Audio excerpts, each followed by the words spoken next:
नमस्कार मित्रांनो, पुन्हा एकदा तुमचं स्वागत आहे इन्फो मराठी 24 या यूट्यूब चॅनलवर। मित्रांनो, सरकारी कर्मचाऱ्यांसाठी आणि पेन्शनधारकांसाठी एक अत्यंत महत्त्वाची बातमी घेऊन आलेलो आहे। बातमी आहे सरकारी कर्मचाऱ्यांसाठी आणि पेन्शनधारकांसाठी महत्त्वाची बातमी। या कामासाठी मिळाली 30 सप्टेंबरपर्यंतची मुदत। मित्रांनो, नेमकं काय आहे या बातमीमध्ये आपण नक्की बघूया। पण त्याआधी जर तुम्ही आपल्या चॅनलवर नवीन असाल तर चॅनलला सबस्क्राईब करून बाजूला दिलेल्या बेल आयकॉनला नक्की क्लिक करा। व्हिडिओ जर कामाचा आणि महत्त्वाचा वाटला तर व्हिडिओला लाईक करून आपल्या मित्रपरिवारासोबत नक्की शेअर करा। आणि हो मित्रांनो, व्हिडिओला शेवटपर्यंत नक्की बघा जेणेकरून तुमच्याकडून कोणतीही माहिती सुटणार नाही।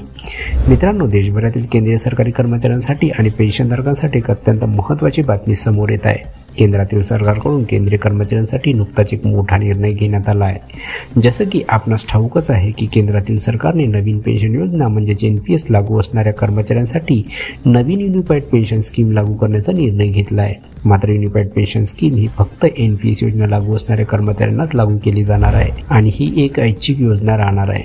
म्हणजेच एक कर्मचाऱ्यांना युनिफाईड पेन्शन स्कीम किंवा सध्याची नवीन पेन्शन स्कीम यापैकी कोणतीही एक योजना निवडता येणार आहे। आम्ही आपणास सांगू इच्छितो की युनिफाईड पेन्शनचे स्वरूप अगदीच जुन्या पेन्शन योजनेच्या प्रमाणे आहे। दरम्यान आता याच युनिफाईड पेन्शन स्कीमच्या संदर्भात एक नवीन अपडेट हाती आली आहे। मित्रांनो, काय आहे ही नवीन अपडेट याबद्दल आपण बघूया।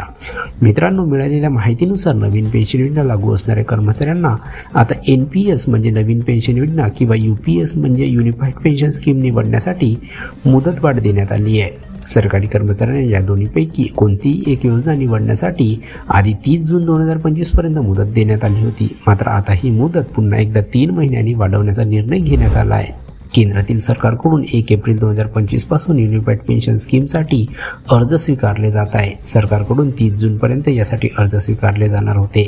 मात्र यासाठी सरकारी कर्मचाऱ्यांकडून मुदतवाढ मिळायला हवी अशी मागणी करण्यात आली।